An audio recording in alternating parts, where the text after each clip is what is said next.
बिस्मिल्लाहिर्रहमानिर्रहीम। मेरा नाम सैयद वकार है। आज की जो हमारी वीडियो है वो basically electoral process of USA president उसके ऊपर है।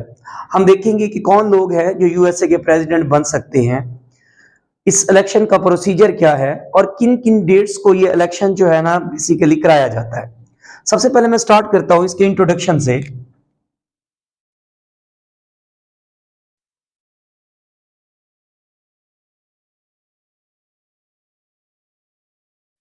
ये है क्या US presidential election.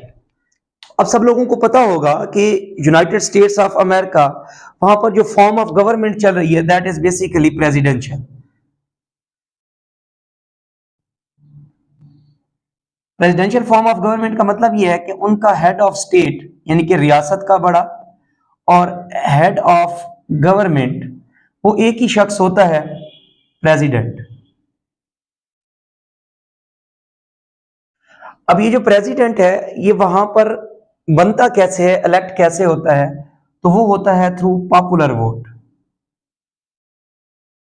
Popular vote का मतलब है कि अवाम जो है वो वोट करती है, वहां पर प्रेसिडेंट इलेक्ट होता है। पाकिस्तान में प्रोसीजर उलट है थोड़ा सा। पाकिस्तान के अंदर सूबाई असेंबलियां, नेशनल असेंबली और सेनेट के लोग वोट देते हैं तो प्रेसिडेंट बनता है। अमेरिका में कैसे बन रहा है कि अवाम वोट करती है तो वो क्या बनता है, प्रेसिडेंट बनता है। अब यूएसए के अंदर प्रेसिडेंट की जो टर्म होती है वो 4 साल होती है, 4 इयर्स, यानी कि हर 4 साल बाद प्रेसिडेंट इलेक्ट होता है थ्रू पॉपुलर वोट। और ये जो 4 ईयर है यूएसए ने इसको लीप ईयर रखा हुआ है। लीप ईयर वो वाला साल जिसमें फेब क्या होगा, 29 डेज का होगा, उसमें इलेक्शन प्रोसेस स्टार्ट होता है। जैसे 2024 अब यूएसए के प्रेसिडेंट के इलेक्शन हो रहे हैं, इसी तरह से 2028, फिर 2032, तो हर 4 साल बाद यूएसए के प्रेसिडेंट के क्या हो रहे होते हैं, इलेक्शन हो रहे होते हैं। नेक्स्ट हम देखते हैं कि ये जो यूएस का इलेक्शन हो रहा है इसके अंदर करंटली कौन से लोग हैं जो इलेक्शन लड़ रहे हैं। आपको ये भी पता होना चाहिए यूएसए के अंदर 2 पार्टी सिस्टम है। 2 पार्टी सिस्टम का मतलब है कि वहां पर सिर्फ 2 पार्टियां काम करती हैं। एक है डेमोक्रेट्स और दूसरी जो है वो है हमारे पास रिपब्लिकन। डेमोक्रेट्स का जो कौमी निशान है वो है बेसिकली डंकी और रिपब्लिकन का है एलिफेंट। अब रिपब्लिकन की तरफ से डोनाल्ड ट्रंप इलेक्शन लड़ रहे हैं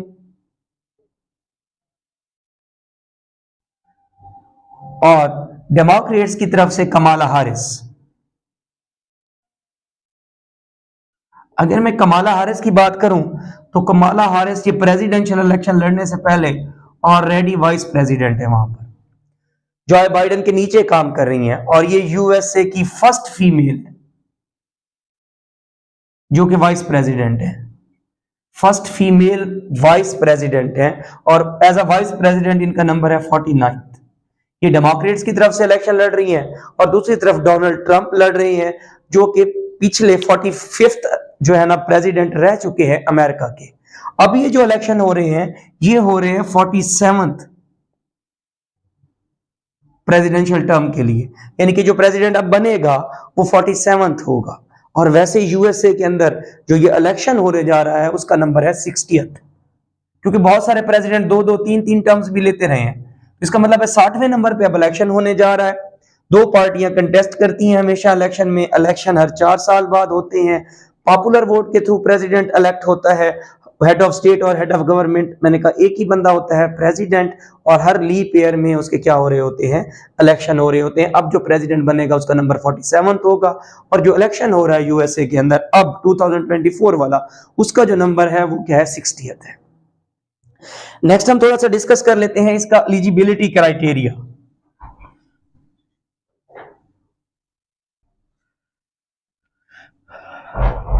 एलिजिबिलिटी क्राइटेरिया के ऊपर मैं लिखूंगा कि आखिर कौन एलिजिबल है प्रेसिडेंट बनने के लिए। उसकी कुछ तो शराइत होंगी। पहले नंबर पे वो बंदा यूएसए का प्रेसिडेंट बन सकता है जो यूनाइटेड स्टेट्स ऑफ अमेरिका का नेचुरल बॉर्न हो। नेचुरल बॉर्न का मतलब यह है कि वो पैदा यूएसए में हुआ हो, वहां पे रिलीजन का कोई नहीं है, चाहे मुसलमान हो, हिंदू हो, क्रिश्चियन हो, जीव हो, इससे कोई फर्क नहीं पड़ता, but he must be natural born. वो क्या होना चाहिए, वहीं पर पैदा हुआ हो। उसकी उम्र कम से कम 35 साल होनी चाहिए, 35 ईयर्स ऑफ एज का हो तो प्रेसिडेंट का इलेक्शन लड़ सकता है। और सिर्फ नेचुरल बॉर्न होना शर्त काफी नहीं है, वो 14 ईयर 14 साल तक यूएसए में रहा भी हो, यानी कि उसके कल्चर से, उसकी सोसाइटी से वो फेमिलियर भी होना चाहिए, और वो क्या रहा हो, 14 साल तक यूएसए में रहा हो, पैदा भी वही हुआ हो, यानी कि 14 साल का अरसा पूरा किया उसने यूएसए में। ऐसा भी तो होता है, कुछ लोग मुल्क में पैदा होते हैं लेकिन सारी जिंदगी बाहर गुजारते हैं, तो उन्होंने एक शर्त रखी है, वो 14 साल यूएसए में गुजारेगा, उसकी उम्र 35 साल होनी चाहिए, और वो यूएसए का क्या होना चाहिए, नेचुरल बॉर्न होना चाहिए। नेक्स्ट हम देखते हैं प्रेसिडेंशियल प्रोसीजर, इलेक्शन का प्रोसीजर क्या होता है।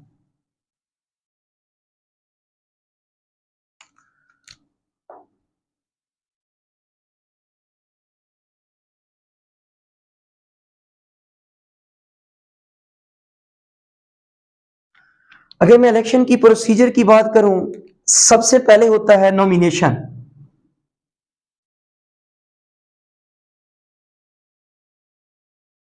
नॉमिनेशन का मतलब है कि दो पार्टियां लिखी थी अभी मैंने, डेमोक्रेट्स को मैं डी से लिख रहा हूं, रिपब्लिकन को आर से लिख रहा हूं। इन दोनों पार्टियों ने अपने बंदों के नाम नॉमिनेट करने होते हैं कि हमारी तरफ से कौन इलेक्शन लड़ेगा। ये जो नॉमिनेशन का तरीकाकार है, ये कम से कम 9 से 6 मंथ पहले होता है।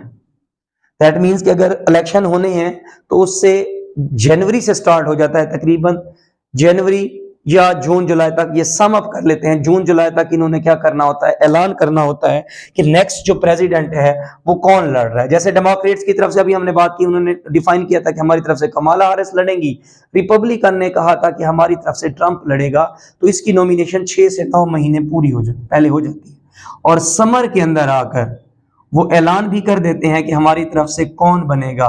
समर का मतलब है जून जुलाई के अंदर। अब सवाल ये पैदा होता है कि ये नॉमिनेशन करते किस तरह से हैं, तो नॉमिनेशन के 3 तरीके हैं। यूएस के प्रेसिडेंट को पार्टी नॉमिनेट करती है कि हमारी तरफ से कौन बंदा लड़ेगा। ऐसा तो नहीं होता ना कि ट्रंप ने कहा मैंने इलेक्शन लड़ रहा है तो बाकी लोग कहते हैं ठीक है बस आप लड़ो। ऑफ कोर्स हर पार्टी के अंदर ढेर सारे लोग विलिंग होते हैं कि हम लोग हैं क्या बनेंगे, प्रेसिडेंट बनेंगे, तो फिर पार्टी इलेक्शन कराती है। वो जो पॉलिटिकल पार्टी होती है वो क्या कराती है, इलेक्शन। उनके इलेक्शन 2 तरह के हैं, तीसरी नॉमिनेशन है। 2 तरह के, सबसे पहले हम कहते हैं प्राइमरीज को, यानी कि पार्टीज इलेक्शन कराती हैं प्राइमरीज, या कराती हैं कॉक्सेस, या डायरेक्ट नॉमिनेशन होगी। अब सवाल ये होता है कि प्राइमरीज क्या होते हैं। जैसे मैं कहूं कि कुछ स्टेट्स हैं जैसे अयोवा, न्यू हैम्पशायर, इनके अंदर सबसे पहले प्राइमरीज हो जाते हैं या कॉक्सेस हो जाते हैं। प्राइमरीज ये होती हैं कि पार्टी जो है ना स्टेट लेवल पे अपने वोटर्स को बुलाती हैं और उन वोटर्स से जितने भी नॉमिनी हों, 1 2 3 4, उनके वोट कराएंगी। तो मुख्तलिफ लोग मुख्तलिफ ग्रुप्स को चुनेंगे। भाई कोई कहेगा कि मैं कमाला हारिस को देना चाहती हूँ, कमाला हारिस को। कोई बंदा कहेगा कि नहीं मेरे लिए कोई सेफर XYZ कोई और बंदा था, मैं उसको वोट करूंगा। तो प्राइमरीज जो है ना स्टेट लेवल के ऊपर क्या कराएगा, इलेक्शन करा देगा। ये थ्रू सीक्रेट बैलेटिंग भी हो सका प्राइमरीज।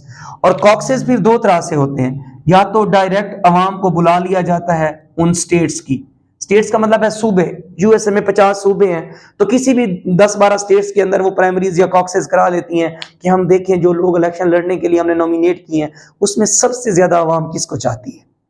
तो फिर वो अवाम से डायरेक्टली कहते हैं कि बताएं कि ये 5-6 लोग खड़े हो जाते हैं कि इनमें से आपने चुनना है, अगला प्रेसिडेंट पार्टी चुन रही है डेमोक्रेट्स में से, बताएं किसको चुने। भाई फलां प्रेसिडेंट है सेफर कमाला हारिस, तो अपना हाथ खड़ा कर दें कि कमाला हारिस के साथ कितने वोट है। फिर दूसरे की इस तरह से रेशियो चेक करनी जाती है। तो इसका मतलब है कि पार्टीज यूएसए में जो नॉमिनेशन करते हैं अपने कैंडिडेट की वो थ्रू प्राइमरीज करते हैं, यानी कि स्टेट लेवल पे सीक्रेट बैलेटिंग करा लेंगे लोगों से, वोटर से, अपनी पार्टी वोटर से करा लेंगे, या कॉक्सेस करा लेते हैं, डायरेक्ट आवाम से पूछ लेते हैं। डायरेक्ट भी पूछा जा सकता है, कॉक्सेस के अंदर सीक्रेट वोटिंग भी होती है, दोनों तरह का होता है। और या तो नॉमिनेशन हो जाती है, जो उनके सुपर डेलीगेट्स हैं। सुपर डेलीगेट्स का मतलब है कि कोई बंदे ने पार्टी के लिए अच्छा काम किया है, पार्टी के अंदर मशहूर है, और वो चाहता है कि मैं इलेक्शन लड़ूं, तो पार्टी डायरेक्टली भी उसका नाम ले सकती है।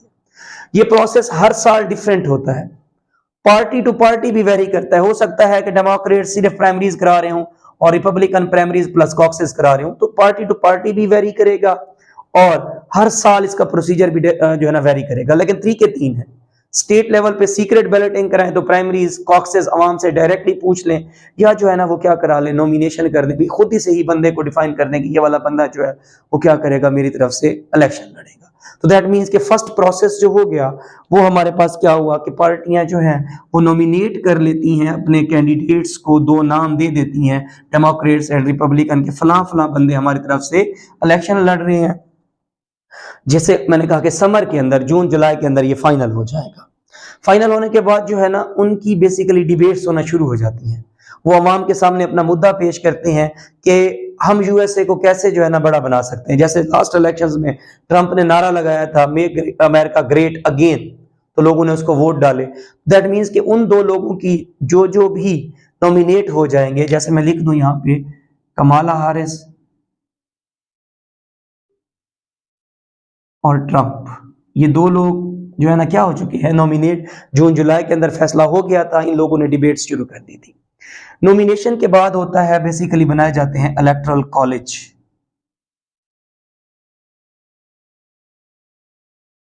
इलेक्टोरल कॉलेज जो है ना ये जगह नहीं है, इलेक्टोरल कॉलेज जो है ना बेसिकली लोग हैं जिनका काम सिर्फ और सिर्फ प्रेसिडेंट को इलेक्ट करना होता है। बस अवाम इनको वोट देगी, ये प्रेसिडेंट को वोट देंगे, और उसके बाद इलेक्टोरल कॉलेज खत्म हो जाएगा। डेमोक्रेट्स अपना जो है ना इलेक्टोरल कॉलेज बनाती है, रिपब्लिकन अपना इलेक्टोरल कॉलेज बनाती है। इस इलेक्टोरल कॉलेज के अंदर जो टोटल लोग होते हैं, डेमोक्रेट्स अपने 538 मेंबर्स चुनती है, रिपब्लिकन अपने 538 मेंबर्स चुनती है। मैंने कहा क्या बनाया जाता है, नॉमिनेशन के बाद इलेक्टोरल कॉलेज बनाया जाता है। ये जो इलेक्टोरल कॉलेज बनाया जाता है ये जगह नहीं है, ये बेसिकली लोग हैं जो क्या करते हैं, पार्टी के रिप्रेजेंटेटिव होते हैं। इनकी तादाद 538 होती है, डेमोक्रेट्स में भी 538, रिपब्लिकन की तरफ से भी 538। इनका मकसद सिर्फ एक होता है कि ये क्या करते हैं, प्रेसिडेंट को वोट करेंगे और उसके बाद इलेक्टोरल कॉलेज डिसॉल्व हो जाएगा। जैसे मैं यहाँ पर एक छोटा सा पैटर्न बनाऊं, ये जो कॉमन मासेस हैं, कॉमन लोग हैं यूएसए में, वो वोट करते हैं किसको, मैं ईसी लिख रहा हूं, इलेक्टोरल कॉलेज को। इलेक्टोरल कॉलेज जो है वोट करता है प्रेसिडेंट को। जब प्रेसिडेंट को वोट दे देंगे इलेक्टोरल कॉलेज खत्म हो जाएगा। बस इनका मकसद सिर्फ इतना ही होता है, और हर जो है मैंने कहा क्या कहते हैं, बेसिकली 538 लोगों को चुनते होते हैं।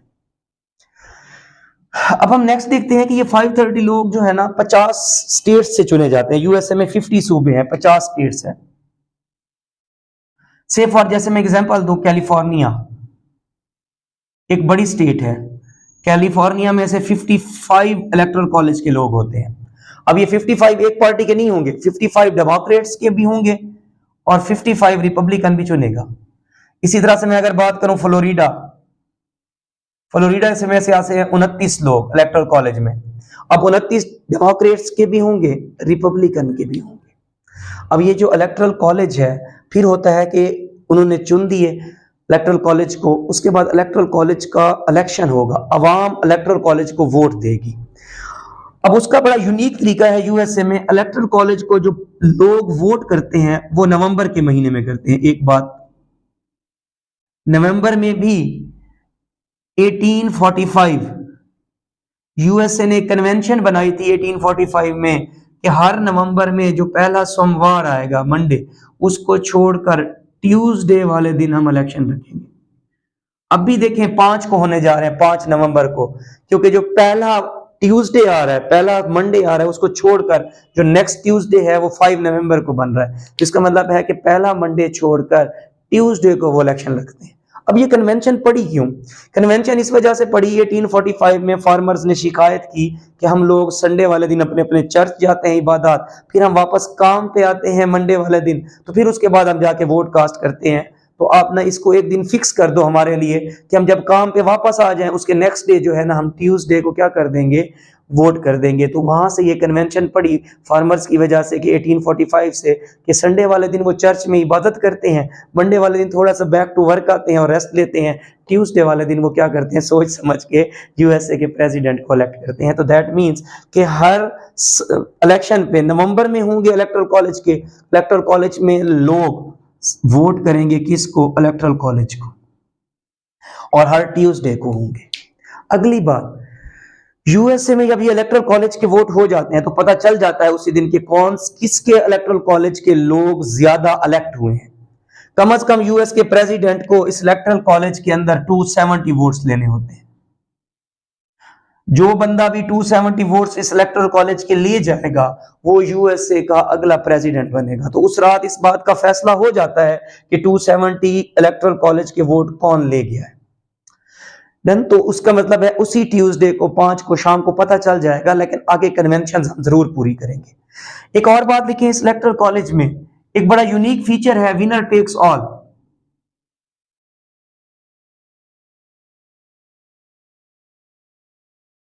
विनर टेक्स ऑल, जिस रियासत के अंदर, जिस सूबे के अंदर जो बंदा, जिसके इलेक्टोरल कॉलेज के लोग ज्यादा जीतेंगे वो सारी की सारी सीटें जीत जाएगा। से फॉर कैलिफोर्निया की बात की थी मैंने, कैलिफोर्निया में 55 सीट्स थी, इसमें 30 सीट्स जो है वो डेमोक्रेट्स जीते, 25 सीट्स जो है वो कौन जीता, रिपब्लिकन जीता। अब इसका मतलब ये होगा कि विनर टेक्स ऑल से मुराद ये है कि डेमोक्रेट्स अगर 30 सीटें जीत गए हैं तो इसका मतलब है उसको 30 नहीं मिलेंगी, 55 की 55 किसको मिलेंगी, डेमोक्रेट्स को मिलेंगी। विनर टेक्स ऑल, जिस सूबे के अंदर जिस पार्टी के मेंबर ज्यादा जीतेंगे वो, उसका मतलब है कि वहां पर जितने भी मेंबर इलेक्शन लड़ रहे थे सारे जीत गए, 55 के 55 लोग फिर डेमोक्रेट्स के जीत जाएंगे। तो विनर टेक्स ऑल का सिस्टम होता है इलेक्टोरल कॉलेज में कि जो बंदा इलेक्शन लड़ रहा है, इलेक्टोरल कॉलेज जिसकी पार्टी के ज्यादा लोग जीत जाएंगे वो सारी की सारी सीटें ले जाएगा। हालांकि ओरिजिनली डेमोक्रेट 30 सीट्स जीते हैं, लेकिन उनको मिलेंगी कितनी, 55, सारे जीत जाएंगे। इसी तरह से अगर फ्लोरिडा की मैं बात करूं, फ्लोरिडा के अंदर 15 सीट्स रिपब्लिकन ले गए, 14 सीट्स डेमोक्रेट ने जीती। तो ये क्योंकि रिपब्लिकन की सीट्स ज्यादा है तो 29 की 29 इलेक्टोरल कॉलेज के लोग 29 की 29 सीटें, इसका मतलब है रिपब्लिकन जीत गया। तो इस चीज को हम कहते हैं winner takes all.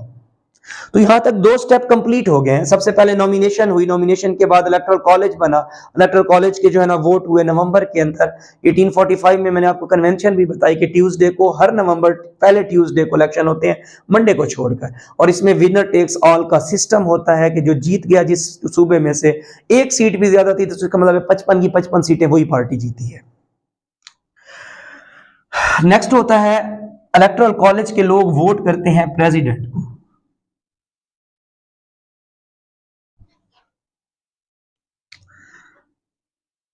Electoral college voting,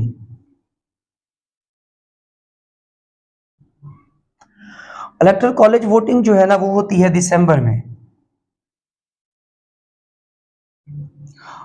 almost दिसंबर 14 से 20 के दरमियान किसी दिन हो सकती है। अब इसमें उनकी कन्वेंशन ये है, यूएसए का सिस्टम बड़ा यूनिक है, वो कहते हैं कि जो सेकंड वेंसडे है उसके बाद जो फर्स्ट ट्यूसडे आएगा उस दिन हम इलेक्शन करेंगे। अब सेकंड वेंसडे का मतलब ये है कि दिसंबर का महीना शुरू हुआ, पहला वेंसडे आया, उसके बाद दूसरा वेंसडे आया, दूसरे वेंसडे के बाद अगले हफ्ते जो मंगल आएगा उस दिन वो क्या करेंगे, बेसिकली इलेक्टोरल कॉलेज वोटिंग करेंगे। इलेक्टोरल कॉलेज वोटिंग में पता पहले चल चुका होता है कि प्रेसिडेंट कौन बनेगा, लेकिन ये कॉलेज के लोग प्रेसिडेंट को वोट करते हैं, और प्रेसिडेंट को कितने वोट्स लेने होते हैं मैं पहले भी मेंशन कर चुका हूं। तो 270, जो बंदा ये 270 वोट्स ले जाता है वो जो है ना प्रेसिडेंट बन जाएगा। अब ये वोटिंग हो चुकी, इस वोटिंग की फिर होती है काउंटिंग। काउंटिंग के लिए भी यूएसए ने एक ही डे फिक्स किया हुआ है, इसके अलावा नहीं हो सकता चेंज, वो है जनवरी 6, यानी कि 2000 अगर 24 है तो 2025 जनवरी 6 को जो है ना काउंटिंग होगी वोट्स की जो इलेक्टोरल कॉलेज ने प्रेसिडेंट को दिए। वोट देने के बाद इलेक्टोरल कॉलेज खत्म हो जाएगा। जनवरी 6 के अंदर जो वोटिंग हो रही होगी वो करेगा सेनेट। यूएस का जो सेनेट होता है वो इन वोट्स को काउंट करता है और इसी जनवरी 6 को ऐलान कर देता है जी इलेक्टोरल कॉलेज के वोटिंग से ट्रंप या कमाला हैरिस इलेक्शन जीत गई है। जनवरी 6 को ऐलान कर देगा। इस सारी काउंटिंग को जो हेड कर रहा होता है वो वाइस प्रेसिडेंट कर रहा होता है, क्योंकि वाइस प्रेसिडेंट सेनेट का क्या होता है, चेयरमैन होता है। जब ये 6 को सुनवाई गिनवाई हो गई, काउंटिंग हो गई और ऐलान भी हो गया हमारा नेक्स्ट प्रेसिडेंट कौन होगा, फिर यूएसए ने अपना एक डे फिक्स किया हुआ है, वो है 20 जनवरी। 20 जनवरी को होती है इनागुरेशन। इनागुरेशन में दोनों प्रेसिडेंट, जो घर को जा रहा है वो भी, जो नया आ रहा है, दोनों मौजूद होंगे। फॉर्मर प्रेसिडेंट जो इलेक्शन मतलब जिसकी टर्म पूरी हो गई है वो आने वाले प्रेसिडेंट को क्या करता है, वेलकम करता है, इनागुरेट करता है, और वो होती है 20 जनवरी को होती है। ये डेट्स भी इंपॉर्टेंट है, इसके अलावा दिन चेंज नहीं हो सकता। 20 जनवरी, जनवरी 6, तो दैट मीन्स कि वो उसको वेलकम करेगा और पुराना जो प्रेसिडेंट है वो अपनी टर्म छोड़ देगा। यूएसए की पूरी हिस्ट्री में जॉय बाइडेन को वेलकम नहीं किया गया। डोनाल्ड ट्रंप वॉकआउट कर गया था, उसने कहा था कि रिगिंग हुई है इलेक्शन में, मैं नए आने वाले प्रेसिडेंट को क्या करूंगा, वेलकम नहीं करूंगा। तो ये तो सारा प्रोसीजर था यूएस के प्रेसिडेंट के इलेक्शन का कि इसके अंदर हो क्या रही है। पहले नॉमिनेशन होती है, नॉमिनेशन के बाद इलेक्टोरल कॉलेज बनता है, इलेक्टोरल कॉलेज को लोग वोट देते हैं नवंबर में, इलेक्टोरल कॉलेज जो है ना वो वोट करता है दिसंबर में, प्रेसिडेंट को वोट गिने जाते हैं, सेनेट गिनता है, वाइस प्रेसिडेंट उसको हेड करता है जनवरी 6, और इनागुरेशन यानी कि जब नया प्रेसिडेंट बन जाता है तब जनवरी 20 तारीख होती है, तब जो है ना वेलकम नोट दिया जाता है न्यू प्रेसिडेंट को।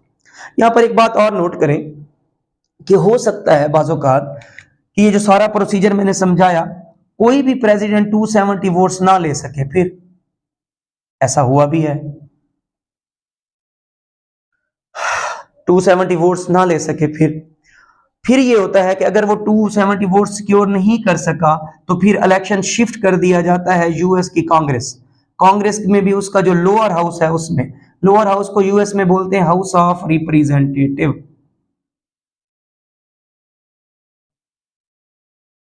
हाउस ऑफ रिप्रेजेंटेटिव्स के लोग वोट करेंगे, फिर उसमें जो बंदा मेजॉरिटी ले जाएगा वो इलेक्शन जीत जाएगा।